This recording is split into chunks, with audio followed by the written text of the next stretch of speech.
Congressmember Serrano, we want to switch gears for a moment and ask you about what's happening in Puerto Rico with the FBI sweep that was launched last week. They say to prevent a, quote, domestic terrorist attack. You've held a news conference on this issue. Are they using these sweeps as a guise for something else? Is there a real threat here?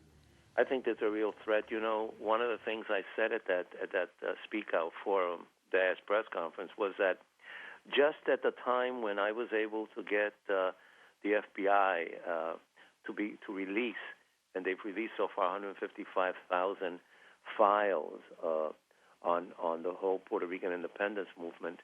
Just when that is beginning to happen, we are now in a situation where I'm sure that 5-10 years from now we'll be on this show again talking about releasing the current file since September 11th, because it seems that the FBI is taking September 11th, like most federal agencies, and using it as an excuse to go after people.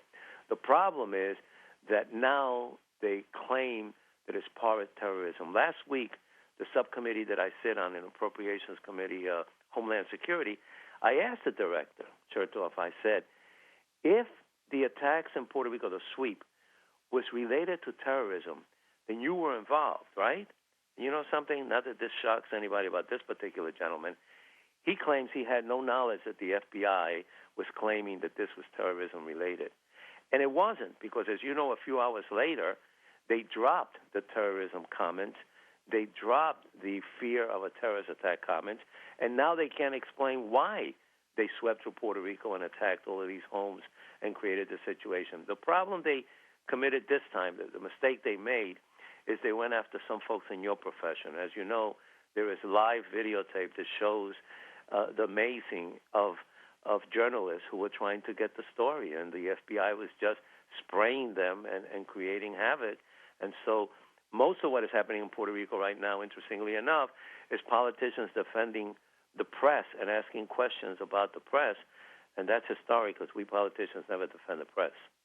And your reference earlier to the files that were released by the FBI, that's the files of the FBI's persecution of and surveillance of independence supporters over decades, right? Absolutely, which you reported at Juan, after you came to our office and looked at these files. Now, 2 files are given at all times. One file is given to my office, and one file, 2 are given to my office.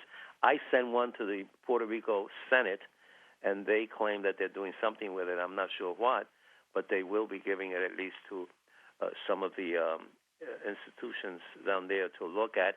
Then my personal file, I have no use for, I give to El Centro at Hunter College. They have a website where they're exposing these things, and people are being able to go online and analyze them. And, you know, one of the interesting things and ironic is that during that period of time, then Governor Luis Muñoz Marin thought that he was doing a great service to the people of Puerto Rico by helping the FBI with some of these missions, if you will, only to find out in these files, as you found out, that during that period of time, the FBI was surveilling him and trying to discredit him while he was trying to help them perhaps discredit other people. Congressmember Serrano, I want to thank you very much for being with us, Democratic Congressmember of New York. And this is Democracy Now!, democracynow.org. We'll be back in a minute.